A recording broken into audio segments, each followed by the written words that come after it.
there are tons of ethical and legal concerns. I do worry about copyright infringement.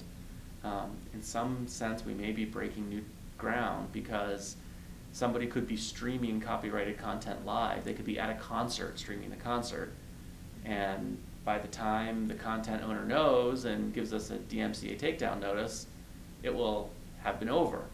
The rules for wiretapping, laws vary state by state.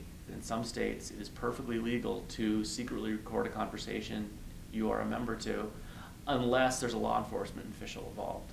In a lot of states, police have greater protection against recording than non-citizens do. I hope that my technology raises awareness of these issues. That's one of the things I would like to see changed. I think anybody should be subject to recording at any time. I think of it more in terms of its uses in citizen journalism. Certainly it's a useful tool for journalists, but journalists are also more likely to have other equipment and to have shown up with a tape recorder and to have thought of these things in advance.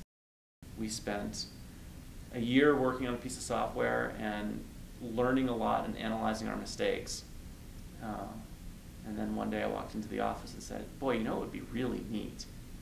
And when we decided to wrap up the other company, we closed that one down on a Friday, and Monday started working on Yodl. It's information transparency is what inspired me. I wanted to, by making it simpler to get information disseminated on the internet, the hope is that more of it will be. We don't really enable anything that couldn't be done before. You can get a microcassette recorder, bring it with you, hit play, and then get another device to get it off the microcassette and digitize it, and then you can post it to the internet. But the sheer number of steps involved not only increases the complexity of doing it, but also means that you will only do it if you've planned it in advance. So we wanted to make it possible for people on an ad hoc basis to suddenly say, boy, I wish I could put this audio on the internet. I was thinking of high-risk situations, such as in the Middle East, where you might get your phone confiscated.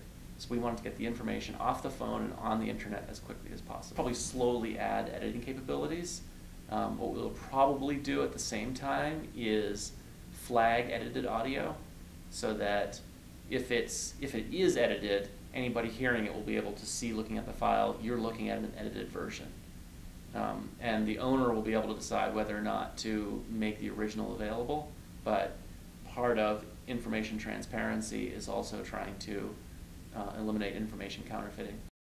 I mean, the original conception for this was thinking through the scenario, if I get pulled over by the police, I should just start recording it, because I've been present for conversations where I thought, that guy's out of line. I'd like to have a record of that.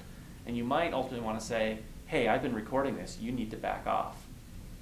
And I started thinking about that in other countries, and maybe even places in the US where I think, boy, you're just going to get your phone taken away at that point. So then I thought, so maybe the answer is stream it to the internet so they can't get their phone taken away.